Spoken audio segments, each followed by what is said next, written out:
Bem-vindos a mais um episódio do nosso podcast Pluralidade e Subjetividade, uma conversa entre direito e psicologia. Estamos aqui no mesmo formato, eu sou a Thaís Seguesi, psicóloga, e tô aqui com a minha mãe, Simone Seguesi, advogada. E hoje a gente quer continuar um pouco nesse tema do colapso que a gente trouxe nos 2 últimos episódios, né? Então, no primeiro episódio dessa nova temporada, a gente falou sobre o colapso e o quanto a gente estava se sentindo nesse momento, ou o quanto a gente ainda está se sentindo nesse momento de colapso.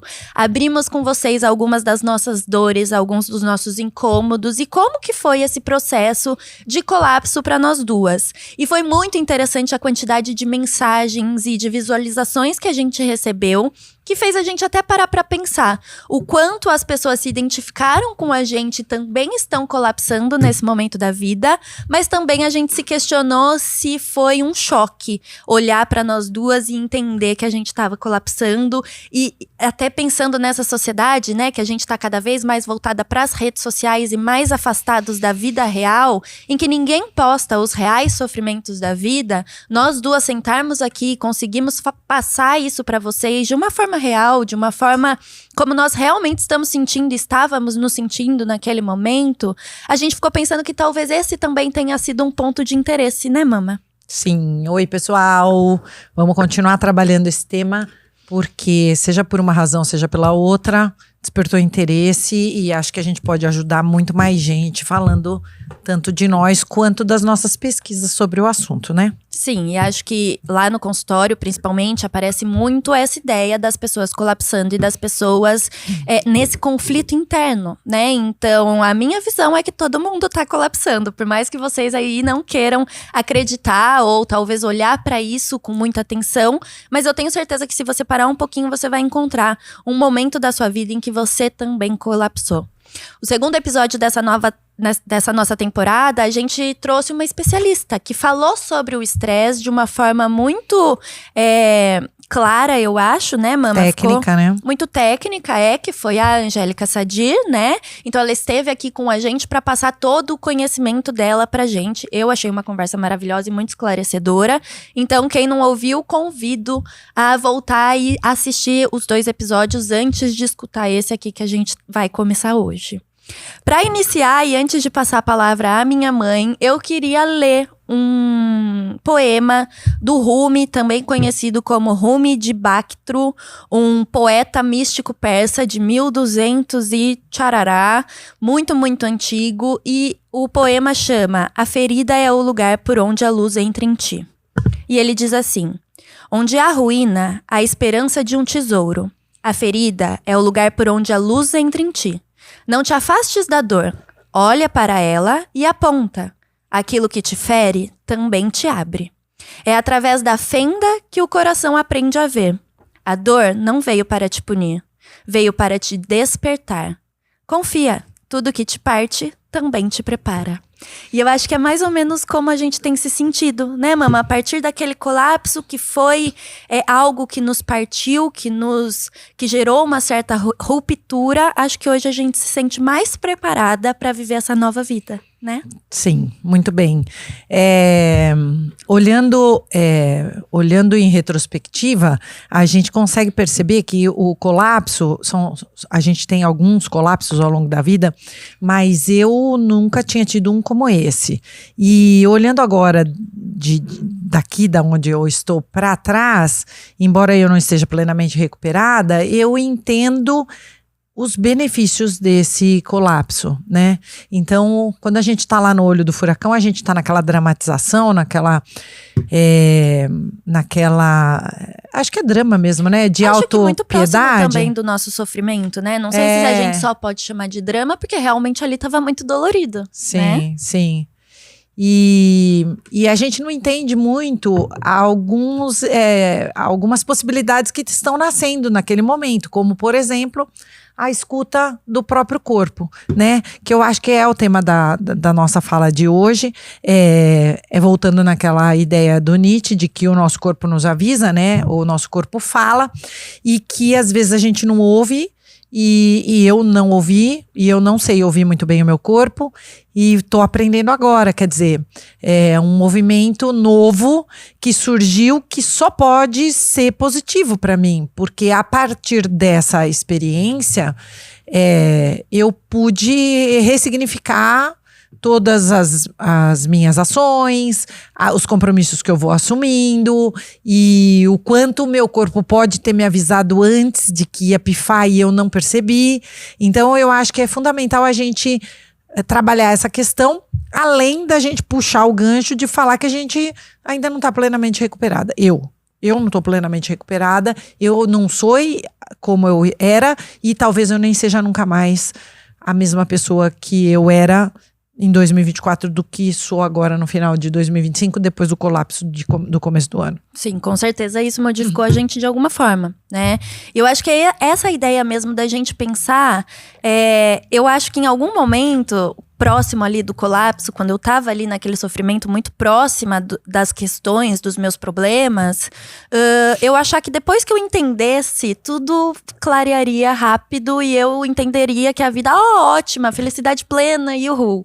E aí a gente cai na vida real, né, e percebe que não, que tem também um caminho pra gente seguir pós-colapso que talvez não seja tão confortável como eu tinha imaginado, como eu tinha idealizado, né? Então na minha cabeça eu vou nomear o meu problema, o meu colapso, eu vou entender esse momento e tudo vai passar a fazer sentido de uma forma mais leve. E não, né? Eu me peguei nesse momento ainda pós-colapso e eu ainda estou nele, claro, que muito melhor do que eu tava, muito melhor de sentimento, de sofrimento, do que eu tava lá no momento do colapso, mas ainda com muitas questões a serem tratadas e olhadas e cuidadas, né? E acho que essa ideia da gente prestar atenção no nosso corpo é como se fosse um norte, uma bússola mesmo, né? Então, vamos tentar olhar para isso, pra gente encontrar quando o nosso corpo tá falando com a gente, porque Nietzsche vai trazer que a gente precisa, que talvez o nosso corpo perceba antes da nossa razão, né? Então, se o nosso corpo tá falando, seria interessante a gente parar e olhar para isso. Mas o quanto também eu fico pensando que a gente não é ensinada a parar e olhar para isso, né? Sim, é exatamente isso. Quer dizer, você acaba descuidando de alguns sinais que teu corpo tá dando, porque o corpo tá falando, tá dando sinais, e às vezes você descuida. Então, depois que eu fiz a minha última sessão de terapia, porque a terapia é fundamental, viu, pessoal? Eu acessaria aí, inclusive tem possibilidade de fazer isso pelo município, não é? Alguns programas gratuitos. A terapia é fundamental para a gente colocar esses pensamentos para fora e para a gente começar a analisar como se aquilo fosse um mapa mesmo, né? De sensações e emoções para você traduzir tudo aquilo. Então, nesse período de falência, de morte, porque eu tive uma morte interna, eu não sonhava. E depois, quando eu comecei a sonhar coisas desconexas e completamente esquisitas, esdrúxulas, pessoas em lugares estranhos e fazendo coisas estranhas. E aí, levando isso para a terapia, vai fazendo mais sentido tudo que talvez não seja tão louco assim, né? E vai te contando uma história, como se a gente estivesse realmente analisando uma história de uma outra pessoa. Mas ela falou muito disso. O seu corpo, ele te dá sinais tardios. Quer dizer, que meu corpo só vai falar lá no final? Não, ele vai dando sinais que pra mim são imperceptíveis, porque eu nunca parei pra analisar meu corpo. E a gente vê isso muito na história das mulheres, e você falou isso ontem na tua gravação para a Escola do Legislativo, sobre esse treinamento que nós mulheres recebemos de deixar o nosso corpo por último. Então, primeiro a gente alimenta todo mundo, primeiro a gente marca médico para todo mundo, primeiro a gente dá banho em todo mundo, veste todo mundo, para depois comer, tomar Se banho. sobrar tempo, né? E olhar para esse corpo que é o corpo feminino, que é o último corpo. Eu satisfaço todos os outros corpos antes de satisfazer. E eu fui treinada para isso. Eu fui treinada como a mulher à moda antiga, fui treinada para entregar o meu corpo a serviço. Então, o meu corpo mesmo só passa a ser analisado lá no final da sequência. Isso, o colapso do começo do ano, me deu um start de inversão absoluta, porque se eu quebro, eu não tenho mais como dar meu corpo para ninguém. Então eu tive que olhar para meu corpo com prioridade e agora acho que eu não afasto mais ele da prioridade, porque eu percebi que eu quebro, que eu achei que eu era inquebrável, e que eu quebro e que quebrada eu não faço nada do que eu sempre me propus a fazer. Só que esse olhar para mim, para o meu corpo, é novo para mim. Eu tô inaugurando esse olhar para mim. As minhas necessidades, quando a minha perna começa a tremer, pular, em vez de esperar meu olho ficar pulando por 6 meses sem parar ou ficar 6 meses sem dormir. Acho que faz algum sentido você pôr atenção nisso, né? Uhum. Você começar a olhar para isso e ver que realmente, muito antes minha perna já tremia, né? Eu acho que pontos importantes que você trouxe, né? Acho que eu nunca mais vou voltar a não me olhar nesse sentido. E eu fico pensando que provavelmente você vai. Né, esquecer de se olhar em algum... Por quê? Porque é o seu normal, talvez, entre muitas aspas, é o que você foi a forma como você viveu esses 60 anos. Errei. Barba! 57. Eu fiz 58, agora ela me fala 60 anos. Tá 57, me envelhecendo, 58. Barba. 58 anos, né? Então foi a forma como ela viveu esses 58 anos. E claro, a partir de um colapso a gente consegue passar a olhar para isso, mas se lembrando de que o nosso natural, né? Me vem a ideia do elefante, vai estar sempre acompanhando a gente, né? Então é como se isso fizesse parte também da sua história e fosse um ponto de atenção para sempre. Por quê? Porque as mudanças também não acontecem tão rápidas assim. Né? Agora, eu também sinto essa ideia de que talvez eu nunca tivesse chego num momento de sofrimento tão intenso assim, meio sem saber o que era que estava causando sofrimento, que é o que eu chamo de colapso, né? Essa ruptura na forma como eu era, até eu construir essa nova Thaís com todas essas novas verdades, com todos esses novos conhecimentos. Então eu acho que é esse momento de transição também que a gente precisa parar e olhar para o nosso corpo e entender o que tá fazendo sentido e o que não tá. Então lá no momento do colapso, antes do momento do colapso, o nosso corpo tava falando. Né? Eu acho que eu presto muita mais atenção nisso do que você, por exemplo. Eu fui ensinada a me olhar nesse sentido de prestar atenção em como meu corpo estava reagindo, diferente de você que não foi ensinada a. Então eu já acho que eu faço isso muito mais, mas ao mesmo tempo eu sinto que a gente ainda tem, eu e você e muitas mulheres que eu conheço, porque eu acho que tem relação com o ser mulher na nossa sociedade, o quanto a gente acha que vai ser mais fácil, né? Então, passei agora... tá tudo bem, meu corpo já tá bom, vamos que vamos, bola pra frente, né? E não porque até a gente entender esse novo lugar, com novas possibilidades, com novas ideias, com novas verdades, ainda tem desconforto, né? Só que na nossa vida corriqueira, a gente tem alguns aborrecimentos que a gente ultrapassa com mais facilidade. Então, perdi um emprego, perdi um amor... perdi a promoção que eu queria, a viagem foi frustrada por uma pandemia, whatever. Você volta pra tua vida normal e fala, vambora, tô triste, tô chateada, tô frustrada, mas vambora seguir o caminho. Mas tem algumas rupturas que são rupturas tão impactantes que eu, por exemplo, eu nunca quero passar de novo pelo que eu passei. Então, parece que aquilo me coloca uma luz vermelha de... Começou a tremer minha perna. Eu preciso parar e me olhar. Se eu não parar e me olhar agora, talvez eu chegue lá. Vai acontecer de novo, porque eu percebi que eu quebro. E As demais não, porque eu passei por N frustrações, N problemas, mas era isso. Vamos consertar isso aqui, logo eu me recupero, logo eu recupero esse amor, logo eu recupero. Enfim, então eu acho que tem algumas situações que são modificativas e é disso que a gente tá falando. É desse momento. Eu vou arrumar outro emprego? Tá, vou arrumar outro emprego e pronto. Passou. Não que não cause sofrimento. Causa né? sofrimento, mas é uma coisa que não te quebra inteira, como aconteceu comigo. Eram múltiplas trincas que ruiu de uma vez só. Porque eu acho que a gente tá falando dos colapsos internos, né? Então, se a gente pensar num trabalho que eu perdi, num amor que eu perdi, a gente tá falando de coisas mais externas. A gente passou por um momento de quem é a Simone e quem é a Thaís neste momento da vida. Então, essa reconstrução do eu realmente é uma ruptura muito grande. Porque tudo aquilo que eu achei que eu sabia não cabe mais na minha vida hoje. Né?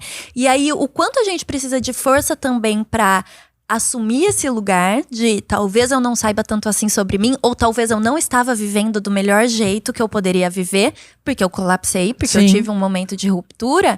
E esse nosso medo que hoje nos acompanha de talvez chegar novamente naquele lugar de ruptura, naquele lugar de colapso extremo, né?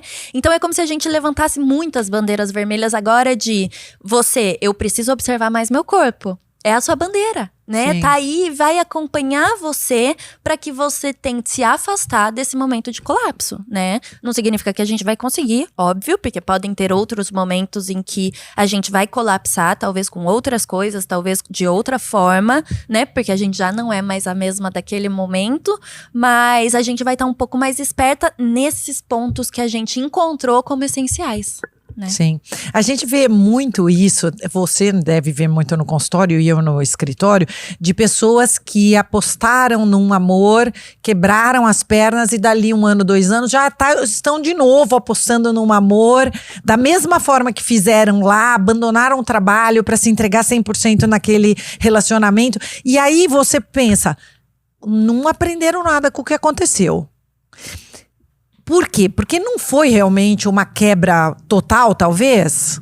Ou não parou pra pensar, prestar atenção, né? Porque do meu colapso não dá pra sair igual.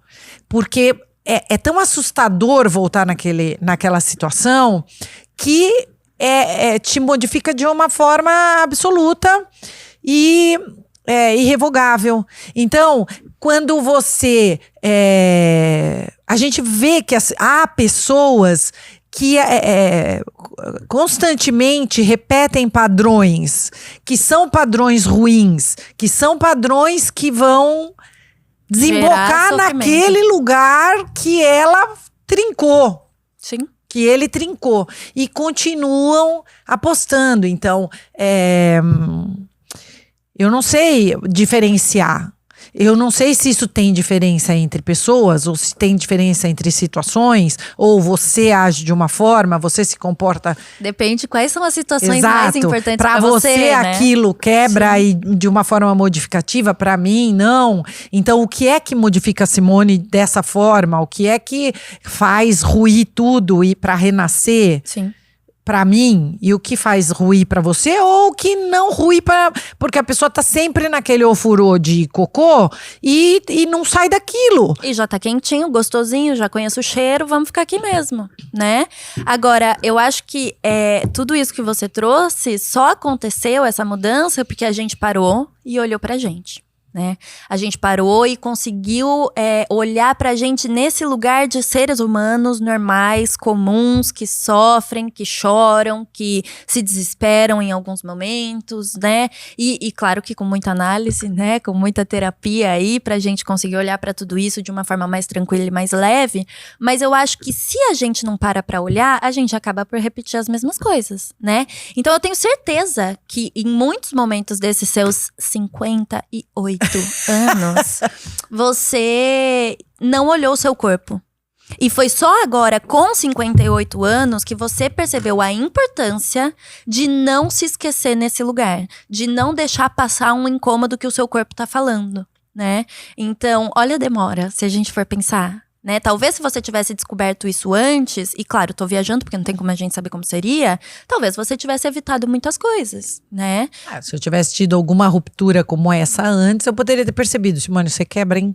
Você é quebrável. Exato. Então eu acho que essa importância da gente voltar no momento, parar e olhar para isso é muito importante, né? Sim. Eu queria que a gente pensasse também nessa possibilidade da gente analisar o que aconteceu, né? Voltar em retrospectiva e com o seguinte olhar. Olhando daqui para lá, parece que nem tinha motivo para tanta coisa, para tanto impacto. Não era nada que não tivesse solução, com exceção da saúde do vovô, e ele tá vivo. Mas poderia não estar. Não era nada que não tivesse uma cura, um conserto com o tempo.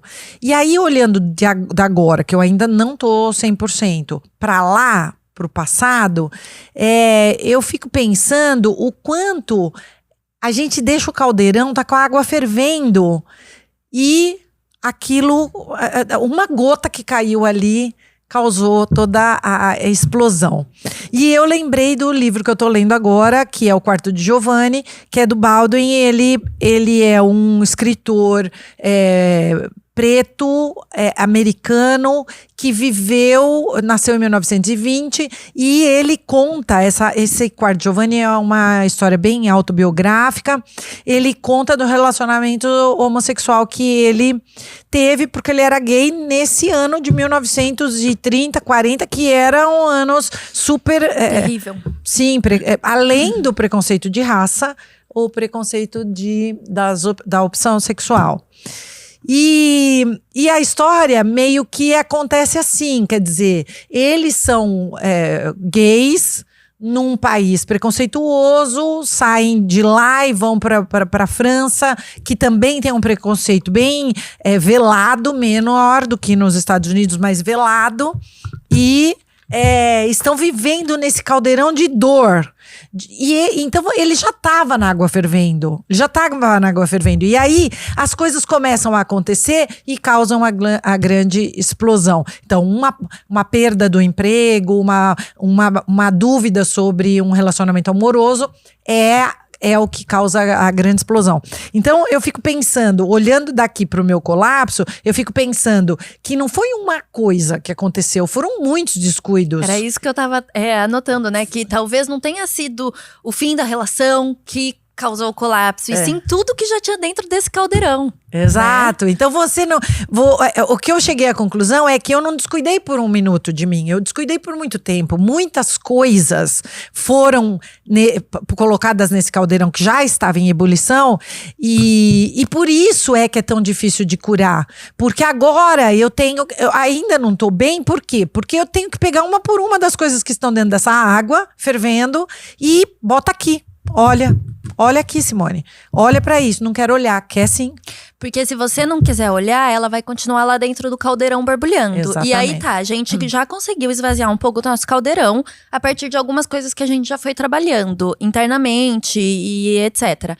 Mas não adianta achar que foi suficiente, né? Que aí, então tá, curada. Segue a vida. Sim. Não, por quê? Porque essas coisas que estão em ebulição vão continuar borbulhando, então, né? Em algum momento vai vazar novamente. Se você deixar lá, não curar e deixar esse caldeirão lá, uma hora vai ter de novo uma outra coisa que aparentemente, olhando daqui pra lá, boba, que vai fazer a explosão. Eu acho esse ponto importante de pontuar, né? Porque a retrospectiva eu acho que é muito importante. Então, sem ela, sem a gente olhar lá pra trás, entender o que aconteceu, ressignificar, elaborar e etc., a gente não estaria onde a gente tá, que é um lugar muito mais confortável do que aquele do colapso.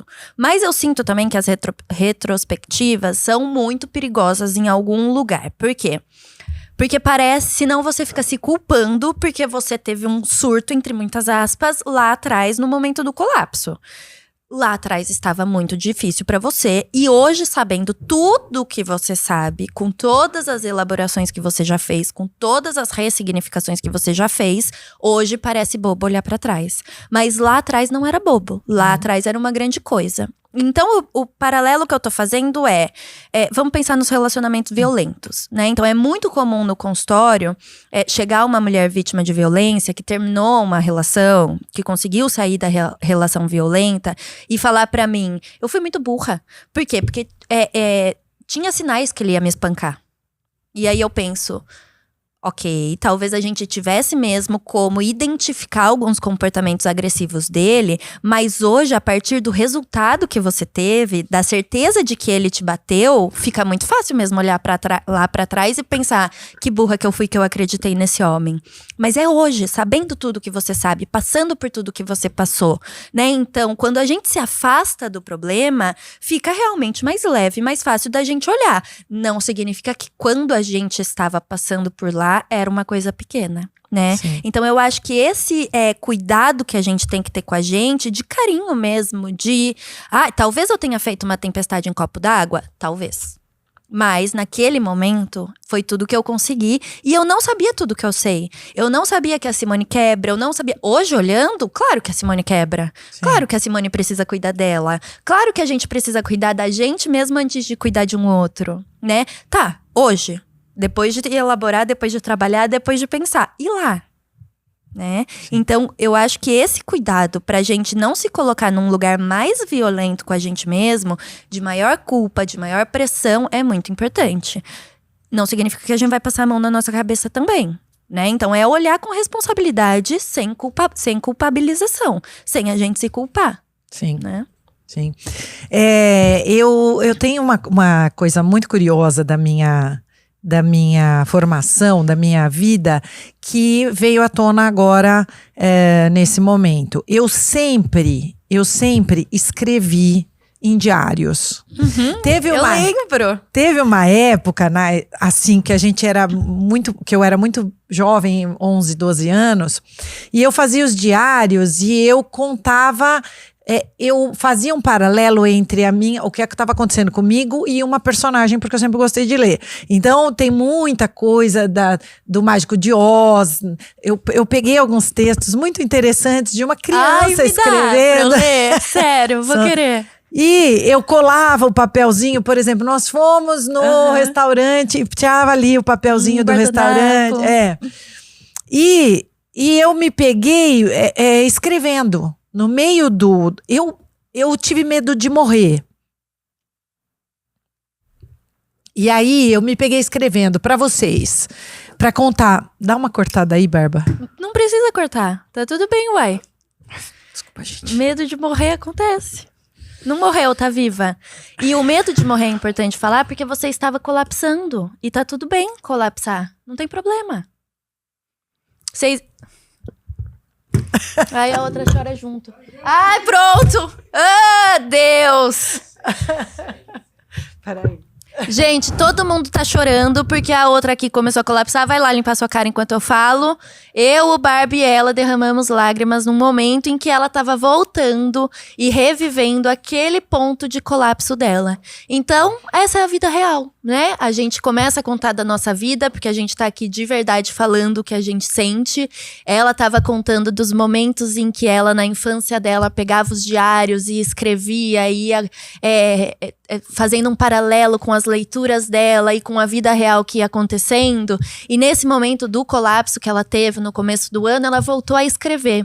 E como o corpo dela resolveu mostrar pra ela de verdade que ela estava precisando parar, ela teve alguns sintomas físicos de ansiedade extrema e de um estresse extremo. Então, o coração acelera, o olho pisca, a mão treme, né? Fica paralisada, fica um pouco mais… Como chama quando… Adormecida e etc. E essas sensações nos levam a pensar de que talvez a gente tenha um problema físico. E ela se pegou nesse lugar, inclusive porque o meu avô descobriu uma doença, o pai dela teve um probleminha de doença que mexe muito com a gente pensar na morte dos nossos nossos maravilhosos avós e pais dela, né? Então, o que fez com que ela achasse também que talvez ela fosse morrer. E sim, ela vai, em algum momento. Não hoje, eu espero, mas assim ela começou a escrever cartas pra mim e pro meu irmão, pra caso ela morresse, e ela tem muito disso. Viu? Toda vez que ela vai viajar, vem textos e vem como se ela fosse deixar um script pra gente, pra que a gente conseguisse lidar com essa possível morte dela. Então, respirou? Respirei. Voltamos? Vamos lá. Pois bem, e aí eu comecei a escrever e depois de um tempo eu voltei a ler. Eu escrevo muito, então tem muitas coisas, textos pra vocês. Tem cadernos, não é? Muitos cadernos. Em todos os lugares tem cadernos escritos, o que eu tô sentindo e tal. E agora, lendo o que eu escrevi, eu penso, caramba, eu acho que não fui eu que escrevi isso aqui. Porque tava intenso de uma forma que eu não reconheço hoje. E só que ao mesmo tempo, aquele processo de escrita foi me curando. E é por isso que eu comecei a falar isso, e é por isso que eu comecei a chorar à toa. Porque o que eu queria falar era da importância da gente usar a escrita como forma de cura. Porque você começa sei lá, acho que você usa o caderno como um terapeuta. Você escreve aquilo numa enxurrada de pensamentos que às vezes não tem a ver com nada a ver uma coisa com a outra. Não é uma história que você está contando. Sim, não faz tanto sentido, né? Não, você lê, você fala, que isso, que louco. Porque você fala de um, aí você puxa o outro, aí puxa o assunto da doença, mas puxa também o assunto do escritório e fica uma coisa completamente... E da sua vida pessoal e de fica tudo, uma coisa né? completamente desconectada, não tem sentido para outra pessoa, mas é curativo. Deve ter alguns trabalhos sobre essa importância de você escrever. Por quê? Eu lembrei que quando eu estava fazendo terapia com a antiga terapeuta, eu tive um problema na vida naquele momento e eu comecei a escrever um livro. E o assunto do meu livro era muito parecido com o que eu estava passando na minha vida pessoal. E aí eu comecei a contar quem eram os personagens do meu livro. E aí ela falou pra mim assim, interessante. Parece que combina com a sua filha, essa personagem. Interessante esses personagens que você colocou. E eu comecei a pensar, caramba, é isso. E foi isso que o James Baldwin fez no livro dele. O personagem principal é ele. É a ele vida tá dele. A história dele a partir de um outro então, lugar, quer dizer, né? é um padrão que você escreva para você tentar entender, que você escreva para ressignificar, que você escreva para sei lá o quê. Sim, eu trabalho muito com essa ideia no consultório da gente utilizar talvez dessa arte, né? Que a gente pode pensar que é um quê de uma arte, fantasia, de criatividade, de etc.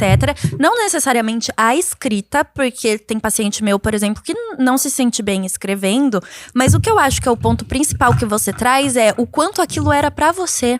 Aquele texto que você estava escrevendo, tirando o livro, que no começo, nem sei se você publicaria hoje, mas tirando essa ideia do livro que foi ficar clara só depois que você estava escrevendo sobre você mesma, os cadernos eram seus, né? E eu lembro que os cadernos ficavam no seu quarto, quando a gente morava todo mundo junto, e ninguém encostava, porque a gente sabia que era seu. De vez em quando você pegava e falava, olha aqui, Tata, seu primeiro corte de cabelo, eu anotei que o Lucas cortou seu cabelo, que você ficou... Sim. Então tinham coisas, não só dores, mas também coisas da vida, né? Então eu acho que é uma forma da gente estimular esse nosso inconsciente nesse sentido e se deparar com algumas coisas muito importantes. E é claro que cura. Por quê? Porque se a gente for pra psicologia, né, e eu sou suspeita pra falar, mas a psicologia é a cura pela fala. É a cura por a gente entrar em contato com essas coisas e elaborar. Não necessariamente falando com um outro. É claro que fica mais fácil, mais acolhedor, mais tranquilo, talvez em alguns momentos, a gente trabalhar com um profissional. Mas isso não impede que eu comece aqui, agora, escrevendo pra mim mesma, conversando comigo mesma nesse sentido, né? E é curativo. E aí é interessante que quando a gente acessa essas coisas que a gente escreveu no passado, a gente pensa exatamente isso. Que louca! Eu? Nossa, fiquei toda desesperada por causa disso. Sim, fiquei toda desesperada por causa disso, né? Sim. É muito engraçado porque eu não sei se vocês lembram que uma vez a gente pegou os filmes de vocês pequenos. E a gente ficava assistindo muito a filmagem deles criança. E aí... quando a Thaís ia falar, ela falava, olha como ela fez tal coisa. Era ela. A Thaís estava dançando ali e você falava, olha que engraçado como ela fazia tal coisa. Você Em terceira chamava, pessoa? Em terceira pessoa. Você chamava você de ela. E é mais ou menos isso que acontece comigo quando eu tô lendo. Falei, gente, o que essa mulher escreveu aqui? Essa mulher sou eu. Eu mesma que escrevi.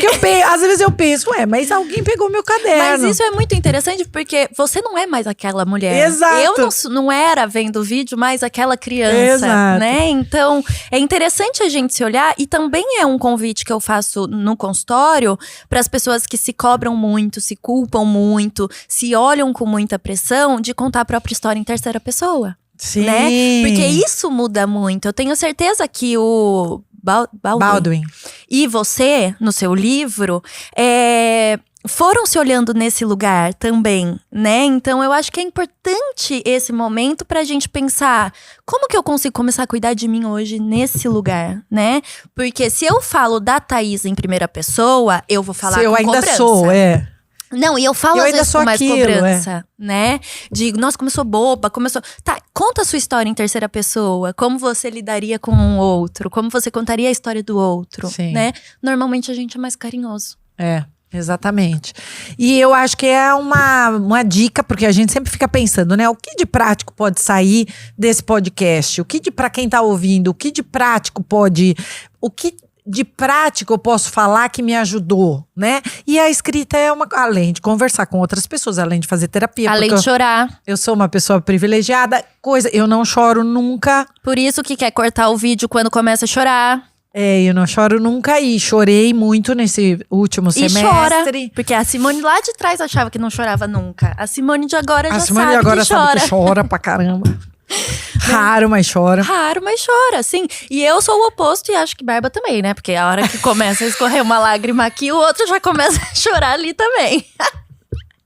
Então, é legal a gente se olhar nesse lugar, né? Sim, às vezes, quando a gente olha pra trás da nossa história, a gente se emociona. E nem sempre o choro é uma coisa ruim. Né, que eu acho que nossa sociedade prega muito isso, de que a gente não pode chorar. Na verdade, eu acho que não é uma coisa ruim, nunca. Só você não chorar em espaços onde você estaria tentando passar outro tipo de informação, outro tipo de aparência. Eu não posso chorar de me acabar dentro do consultório atendendo um paciente. Agora, eu não vou mentir que eu não derramo lágrima, porque tem paciente meu que chega pra me contar uma história muito triste.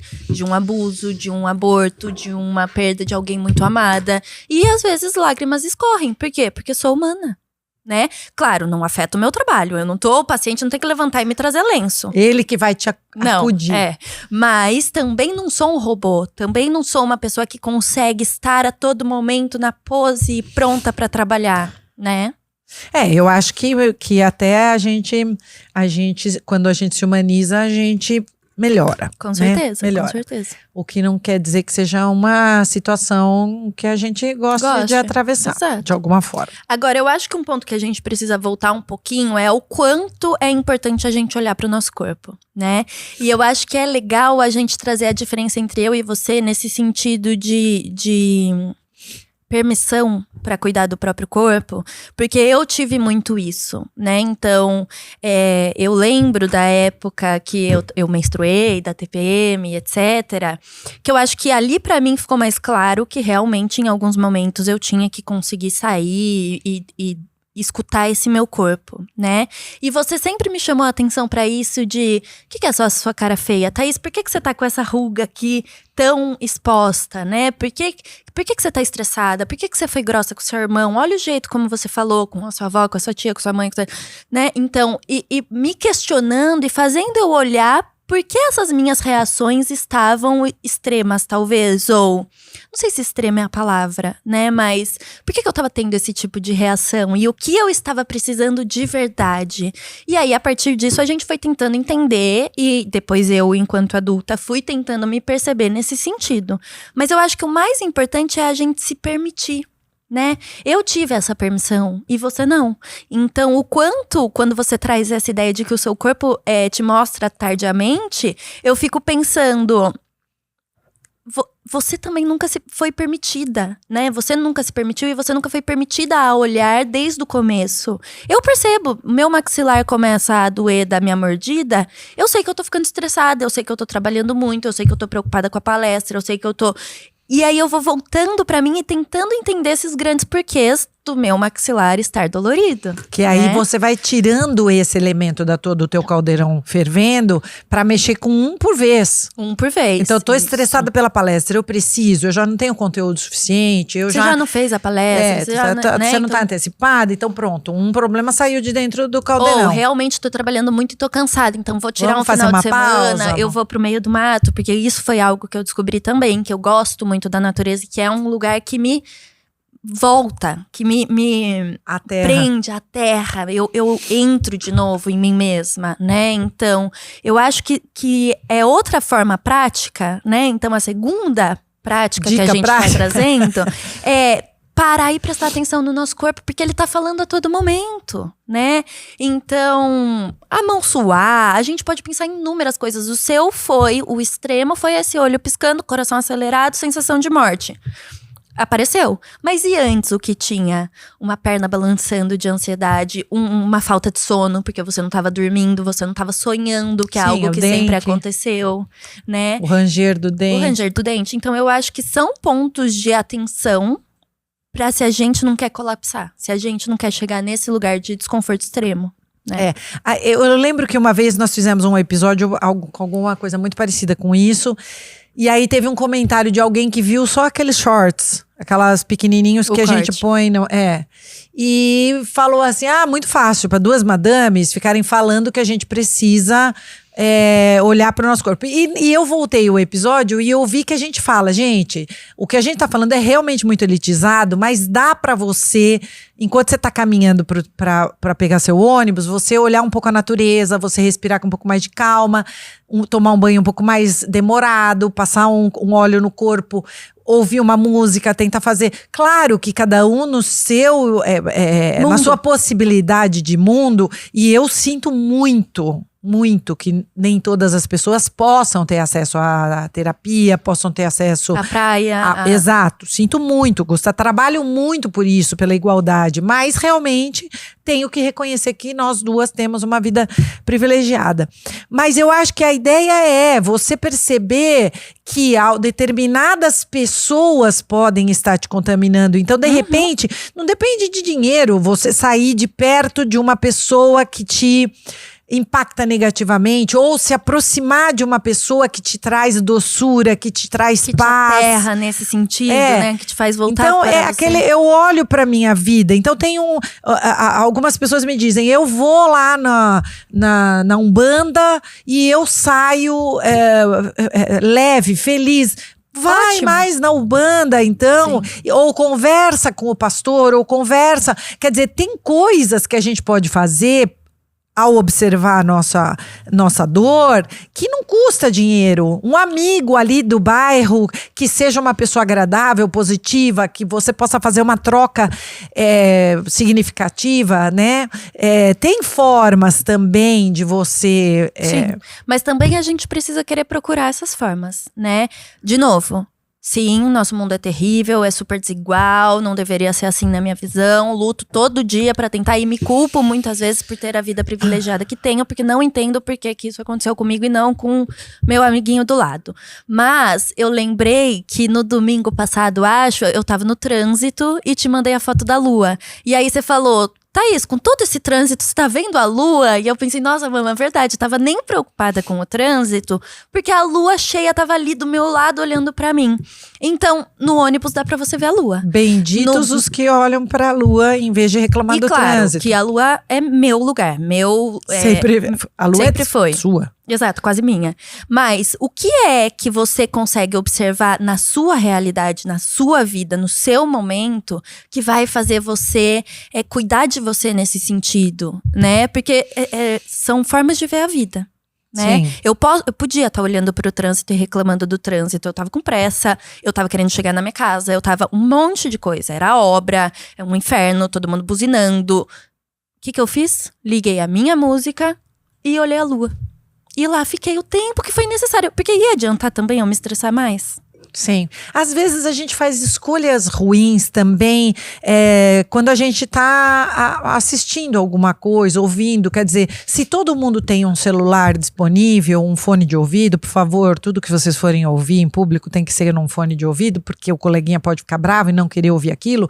Escolha bem o que você vai ouvir. Quer dizer, tem mensagens que te elevam, que te põem para frente, e tem outras porcarias tão de comparação, dá para perceber quando aquilo é uma publicidade para mostrar uma felicidade falsa, uma oportunidade de te empurrar um consumo. Quer dizer, isso não gera nada de bom pra gente. Então, independentemente do teu nível social, das suas possibilidades financeiras, escolher você ainda pode.